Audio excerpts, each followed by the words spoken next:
कर्म प्रधान विश्व रचि राखा, जो जस करी है तस फल चाखा। भारत के प्रधानमंत्री नरेंद्र मोदी, उनके विषय में मैं अपना अनुभव विश्लेषण पेश कर रहा हूँ। आखिर माननीय नरेंद्र मोदी जी से चूक कहाँ पर हो गई। अभी इलेक्शन का दौर है और सभी पार्टियां अधिक से अधिक संख्या में एमपी जिताने के प्रयास में हैं। उसी कड़ी में भारत के प्रधानमंत्री नरेंद्र मोदी जी भी हैं, जो भारतीय जनता पार्टी के अभी ये सर्वे सर्वा बने हुए हैं और इनको सहयोग करने के लिए गृह मंत्री अमित शाह जी हैं। तो अभी जो इलेक्शन का जो अभी माहौल है, तो इनका जो अभी तक जो आंकड़ा रहा है, ऐसा कहें तो भारत में दो ऐसे नेता हुए हैं जिनके पीरियड में पार्टी ने सबसे ज़्यादा एमपी जिताए हैं। पहला नाम स्वर्गीय राजीव गांधी का आता है। जब इंदिरा गांधी एक्सपायर हो गई थी तो तुरंत इलेक्शन हुआ और उनको जनता ने रिकॉर्ड तोड़ मतों से जिताया। फिर उसके बाद नरेंद्र मोदी जी का समय आया। इनके समय में भी जनता ने इनको अपार प्यार से जिताया। लेकिन आखिर कोई भी जो प्रधानमंत्री होते हैं, उनका कार्यकलाप जो होता है, तो उसमें खूबी के साथ साथ क्या होता है, कुछ खामियां होती है और कुछ ऐसे कार्य होता है जिस कार्य के कारण एक्शन का रिएक्शन होता है। तो अभी इलेक्शन चल रहा है और जैसा कि जनता का जो रुझान सामने दिख रहा है, इसमें कहीं ना कहीं नरेंद्र मोदी अपना लोकप्रियता खोते हुए दिख रहे हैं। और इनका जो भारत के राजनीति में जो योगदान रहा, जब ये प्रधानमंत्री बने तो इन्होंने कई अच्छे कार्य किए। अच्छा कार्य इनका ये रहा कि इन्होंने ज़्यादा से ज़्यादा नागरिकों का इन्होंने खाता खुलवाने का कार्य किए, ताकि उन तक डायरेक्ट राशि पहुंच जाए। उसके अलावा इनका जो और अच्छा काम रहा, शौचालय निर्माण में इन्होंने देशव्यापी अच्छा योगदान दिया। कभी ऐसा होता था कि आम नागरिक गांव के हों या शहर के हों, ज़्यादातर उनको शौच के लिए इधर उधर खेतों में खलिहानों में जाना पड़ता था। लेकिन अभी स्थिति ऐसा है कि तकरीबन सबों के पास शौचालय है और इस समस्या का जो समाधान हुआ माननीय प्रधानमंत्री नरेंद्र मोदी के ही पीरियड में हुआ। तो उसके अलावा और भी जैसे नल जल योजना रहा, और भी इन्होंने कई योजना चलाए जो वाकई इतिहास में इनको याद किया जाएगा। लेकिन आखिर इनसे चूक कहाँ पर हो गई, क्या चूक रहा जो अभी इलेक्शन में इनको खमियाजा इसका इनको दिख रहा है। देखिए, मेरा ऐसा मानना है कि इनसे जो चूक हुई वो चूक हुई कि इन्होंने अपने पार्टी के जो नेता थे, प्रॉपर उन्होंने उनको अच्छी तरह से डेवलप करने का कार्य नहीं किया। इस भारतीय जनता पार्टी में अभी वर्तमान में प्रधानमंत्री गृह मंत्री यही दो समझे जाते हैं। यानी सारा जो था सिस्टम का कंट्रोल इन्हीं दोनों के हाथ में आया, प्रधानमंत्री और गृह मंत्री। उसके अलावा और जो नेता थे, ऐसा कहें कि मीडिया के नज़रों में या वोटरों के नज़रे में ये उनको हाईलाइट इनके समतुल्य नहीं हो पाए, और यानी इन्होंने जो अपने से अधीनस्थ था उनको डेवलप होने का अवसर इन्होंने नहीं दिया और डेवलप नहीं कर सके। आज उसी का खमियाजा है जो इनको उसका खमियाजा दिख रहा है। भारत बहुत बड़ा देश है, अभी इलेक्शन हो रहा है। आप विपक्ष में देखेंगे तो तकरीबन सभी स्टेट्स में, केंद्र शासित प्रदेश में विपक्ष का कोई न कोई नेता डटकर खड़ा है। आप देख लें बिहार में तेजस्वी यादव हैं, उसके अलावा महाराष्ट्र में देख लें तो उद्धव ठाकरे हैं, शरद पवार हैं, उसके अलावा उत्तर प्रदेश में देख लें तो अखिलेश यादव है, पश्चिम बंगाल में ममता बनर्जी हैं, आप झारखंड में देख लें तो सोरेन परिवार है।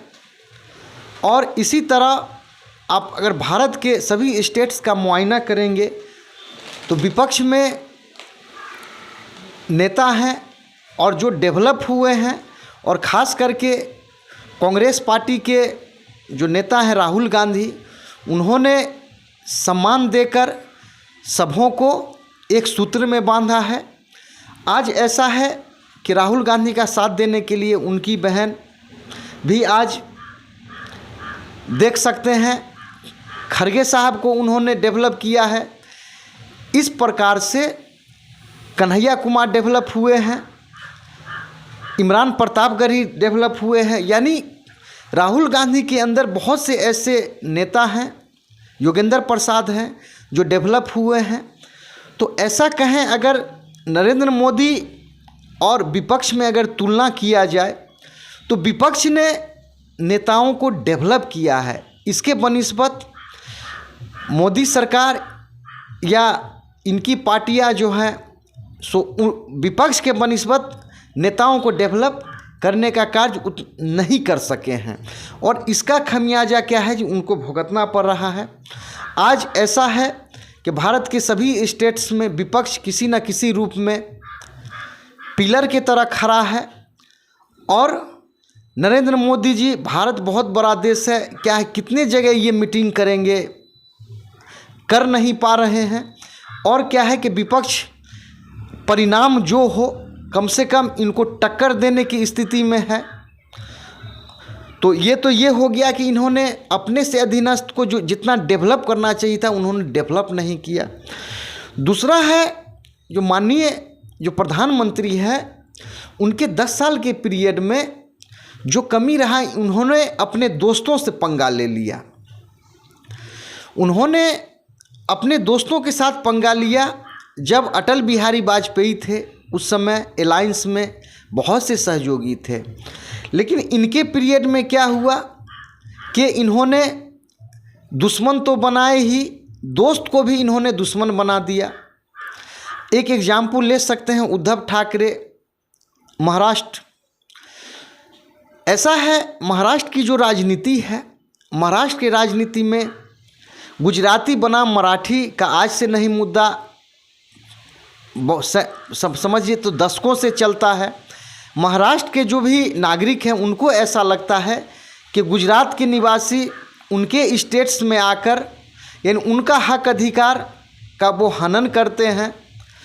तो एक जो ऐसा कहें कि मराठा जो हैं या महाराष्ट्र के जो रहने वाले हैं, कहीं ना कहीं उनके मन में ऐसा बैठा हुआ था कि गुजराती ये हमारे हक अधिकार को ये छीनते हैं। और जैसा कि अभी उद्धव ठाकरे अभी जो रैली में जा रहे हैं, जनता के बीच जा रहे हैं, एक ऐसा कहें तो शहीद बन के जा रहे हैं। और उनका ऐसा आरोप रहता है कि महाराष्ट्र से बहुत सा ऐसा फैक्ट्री या बहुत सा ऐसा संस्था को उठा के गुजरात ले जाया गया है।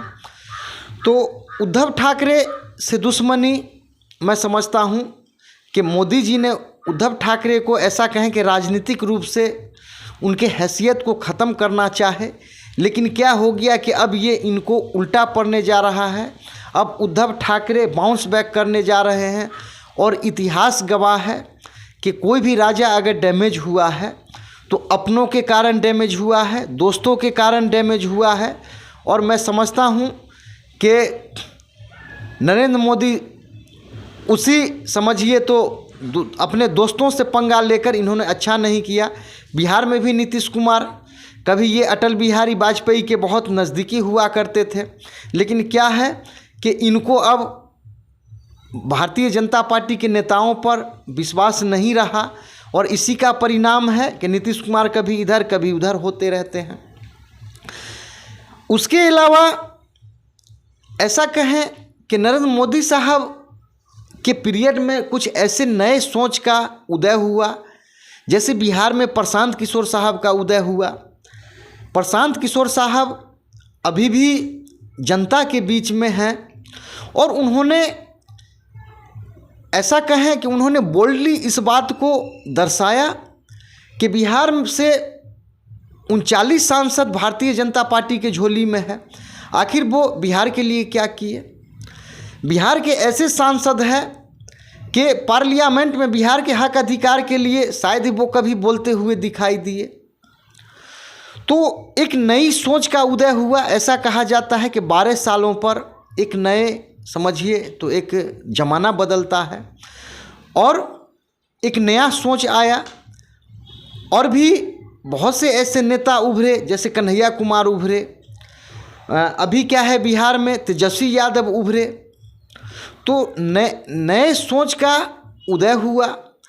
जैसा क्या है कि बहुत से जो नेता हैं विदेश से कुछ पढ़ के आए हैं, विदेश आते जाते रहते हैं, तो उन्होंने जो डेवलप कंट्री है वहाँ उनका आना जाना हुआ, वहाँ वो जाके देख रहे हैं, समझ रहे हैं और वो उस विचारधारा को फिर यहाँ आके इम्प्लीमेंट कर रहे हैं। जैसे प्रशांत किशोर साहब विदेश से भी रह के आए हैं। तो इस प्रकार से पूरे भारत में नए सोच का उदय हुआ और इनका नरेंद्र मोदी साहब का जो सोच रहा हिंदू मुस्लिम, क्या है कि अब कोई भी अगर एक्शन होता है तो मुसलमान उस पर रिएक्शन नहीं करते हैं। उसका कारण है मुसलमान इस बात को समझ गया है कि इनका हिंदू मुस्लिम करना एक राजनीतिक स्टंट है और इस बात को क्या है कि हिंदू भी समझ गया है। कहा जाता है कि भूखे भजन न होही गोपाला, लेही लहू अपन कंठी और माला। और यही सोच है, एक नया सोच आया कि आज नरेंद्र मोदी साहब उस सोच के बनिस्बत नहीं सोच पाए। और नरेंद्र मोदी साहब का जो और भी कुछ कमियां रही कि इन्होंने विपक्ष के नेताओं को टारगेट किया। ऐसा हुआ कि अब क्या है कि सारे दुनिया को पता है, सारे वोटर को पता है, चूँकि पब्लिक है भाई ये सब जानती है। क्या हुआ कि विपक्ष के नेताओं को इन्होंने टारगेट किया और किसी तरीक़ा से क्या हुआ कि जिसको भ्रष्ट का दर्जा दिया गया था उनको ये अपने पार्टी में ले आए। और ऐसा हुआ कि जो इनके पाले में नहीं आए उनको जेल भेज दिए। अभी अरविंद केजरीवाल जेल में है। तो जो वोटर है उसको कहीं ना कहीं शंका हुआ कि ये क्या चाहते हैं। अगर देश में विपक्ष नहीं रहेगा तो फिर डेवलपमेंट कैसे होगा? सत्ता के साथ साथ विपक्ष भी रहना चाहिए। तो इन्होंने जो विपक्ष के नेताओं को ओवर टारगेट किया, ये कहीं ना कहीं इन्होंने चूक किया।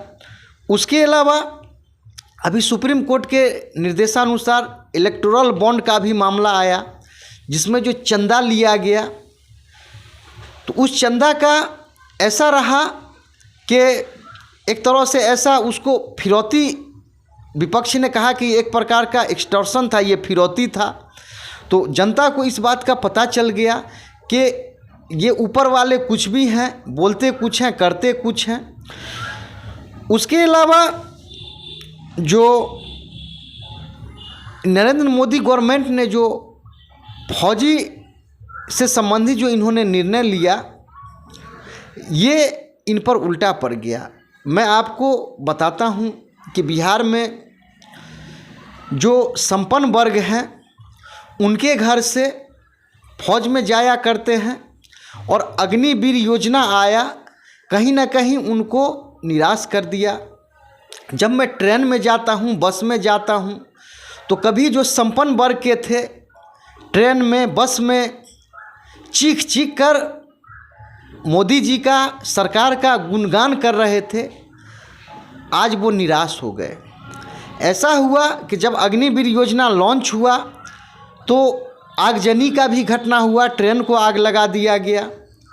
तो इस प्रकार से खास करके जो संपन्न वर्ग थे, जिनको ऐसा लगता था कि मोदी जी हमारे लिए अच्छा करेंगे, उनमें निराशा हो गई।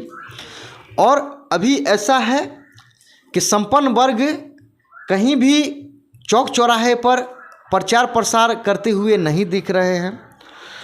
उसके अलावा नरेंद्र मोदी साहब ने और भी कुछ ऐसा निर्णय लिए जो इनके लिए समझिए तो हानिकारक साबित हुआ।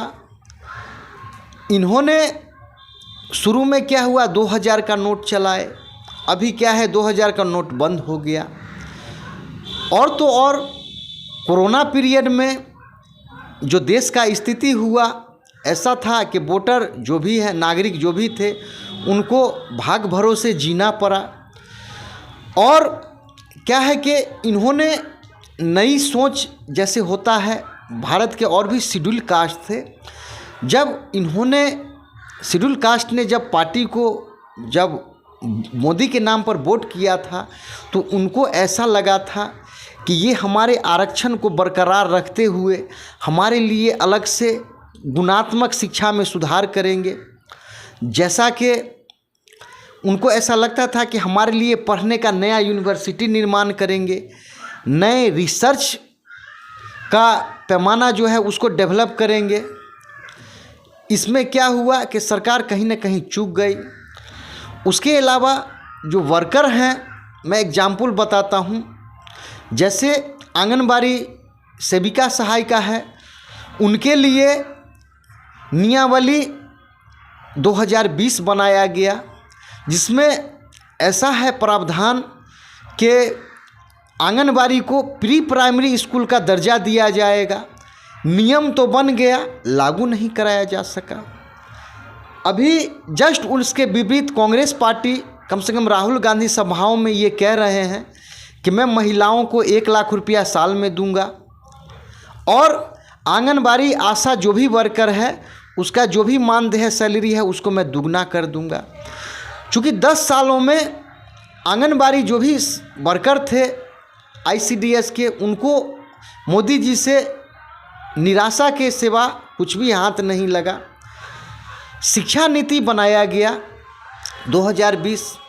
ऐसा था कि जनता को लग रहा था कि ये कुछ न कुछ एक्स्ट्रा करेंगे, लेकिन क्या है कि जैसे बीएड के लिए नियम बना कि जो MA पास है उसको 1 साल का बीएड कराया जाएगा, जो ग्रेजुएशन है उसके लिए 2 साल का बीएड हुआ। 10 सालों में क्या हुआ, नियम बन गए, लेकिन आज भी उसको लागू नहीं किया गया, इम्प्लीमेंट नहीं किया गया। और तो और जो नौजवान हैं उनको क्या है कि जो गवर्नमेंट का जो भी वैकेंसी है, ज़्यादातर राज्यों में जहां बीजेपी या उनके समर्थकों की सरकार है, वो निराश हो गए कि ये नौकरी सब कुछ दे सकते हैं, नौकरी नहीं देंगे। इस प्रकार से नौजवान जो हैं उनमें भी निराशा हो गया। और अभी ऐसा है कि मोदी जी जहाँ भी प्रचार करने जा रहे हैं, एक गांव में कहावत है कि अपने मुँह मियाँ मिट्ठू, ये खुद बोल रहे हैं। और न तो इनको जो जनता का जो मास वोटर होता है न तरजीह दे रहा है, न इनके कार्यकर्ता तरजीह दे रहे हैं। इनको जिताने वाले जो भी कार्यकर्ता थे इससे पूर्व, उनके जीवन में भी कुछ परिवर्तन नहीं हुआ, ना उनके बच्चों के जीवन में परिवर्तन हुआ। और अब चूँकि उनको लगने लगा कि मेरा जो जीवन था बद से बदतर होता जा रहा है।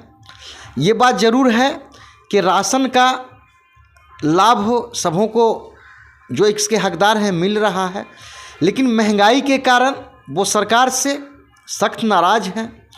अभी ऐसी स्थिति है, शायद सरकार को भी नहीं पता है। गांव में आप देखेंगे, हम देखते हैं कि समूह चलता है। अधिकतर गांव में जो महिलाएं हैं या गांव के रहने वाले हैं, वो समूह से लोन लेते हैं। ऐसा कहें, अगर समूह नहीं होता, समूह से लोन अगर उनको नहीं मिलता, तो उनका जीवन का जो स्तर है और लो स्तर में चला जाता।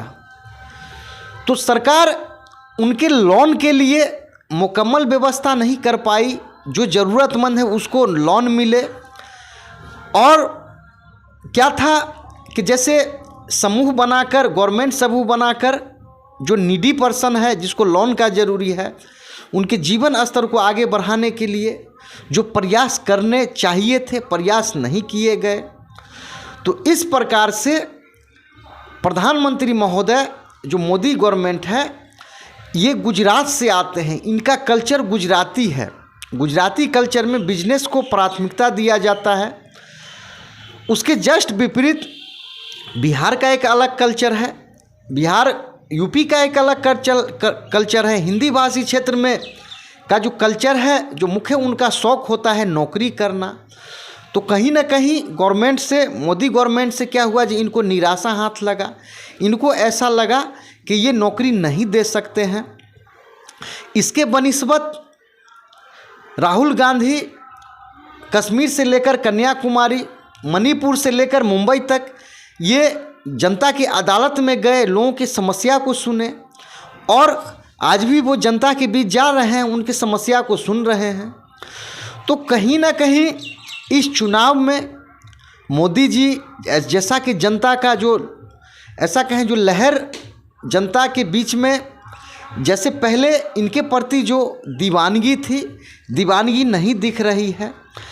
और 2014 में जिस प्रकार से मीडिया हाईलाइट कर रही थी, बता रही थी कि मोदी जी आएंगे तो दिल्ली ऐसा बन जाएगा, महाराष्ट्र ऐसा बन जाएगा, ऐसा होगा, वो सपने क्या है कि आज पूरा होता कहीं से भी दिख नहीं रहा है। तो ये मोदी जी की ये खामियां हैं।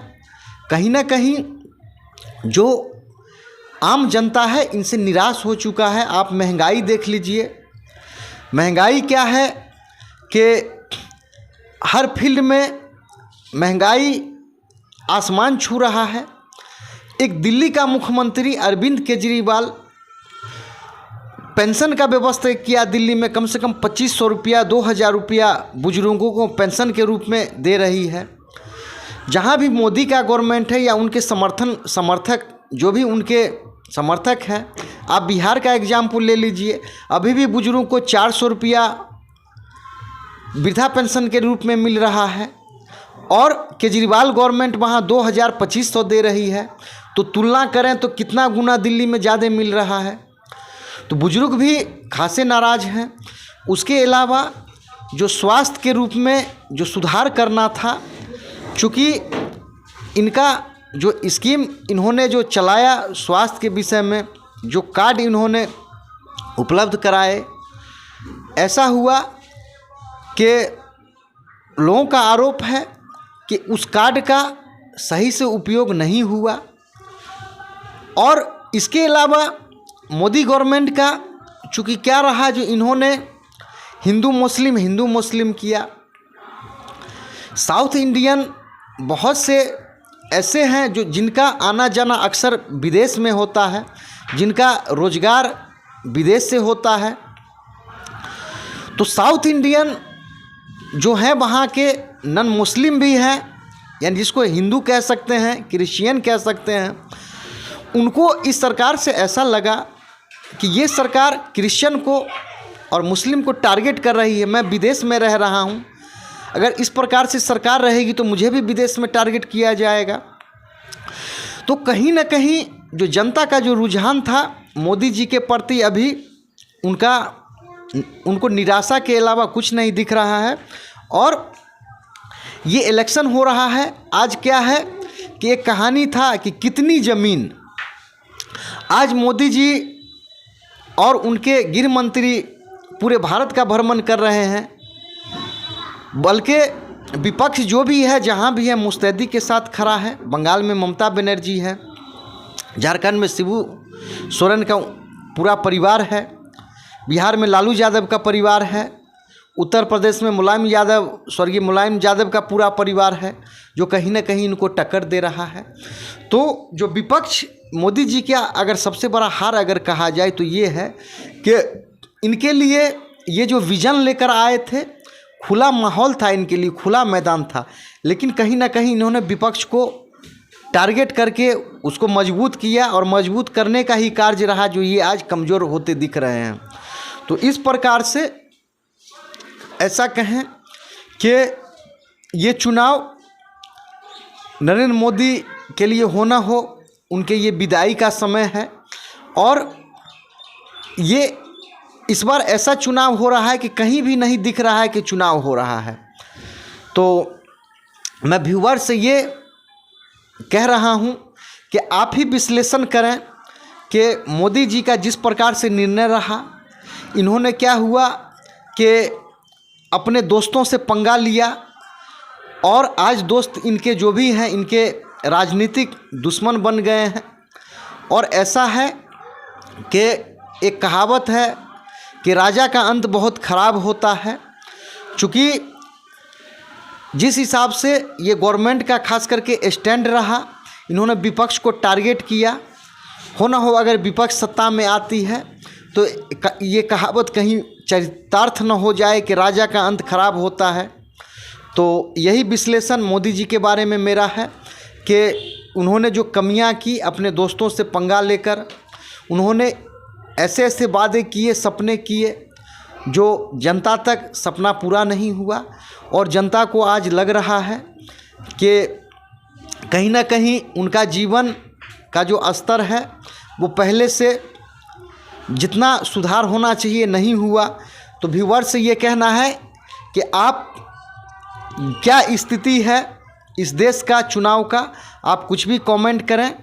और ये मोदी जी का जो कार्यकाल रहा 10 सालों का, इसमें जैसा कि मैंने कहा कि आंगनबाड़ी को वर्कर है उसको कुछ खास लाभ नहीं हुआ, आशा को कुछ खास लाभ नहीं हुआ। ऐसा कहें तो और भी बहुत सा ऐसा क्षेत्र था जिसको प्राइवेट कर दिया गया, और बहुत सा ऐसा जैसे शिक्षा के क्षेत्र में जो नियमावली बना आज तक लागू ही नहीं हुआ। तो इनके बारे में आपका क्या राय है ज़रूर दें। लेकिन जैसा कि रुझान समझ में आ रहा है कि मोदी जी ये अपने जीवन के ढलान पर हैं, हो ना हो 4 जून के बाद ऐसा कहें कि अभी तक इनके जीवन का जो भी समय रहा, हो ना हो 4 जून के बाद इन पर चूँकि राजा का अंत बहुत ख़राब होता है, हो ना हो इनके भी समझिए विदाई का समय आ गया, और हो ना हो आने वाले दिनों में विपक्ष अगर इनको टारगेट करें तो इनके भी हो ना हो बुरे दिन आने शुरू हो जाएं। ये चैनल जो भी देख रहे हैं देखने के लिए धन्यवाद।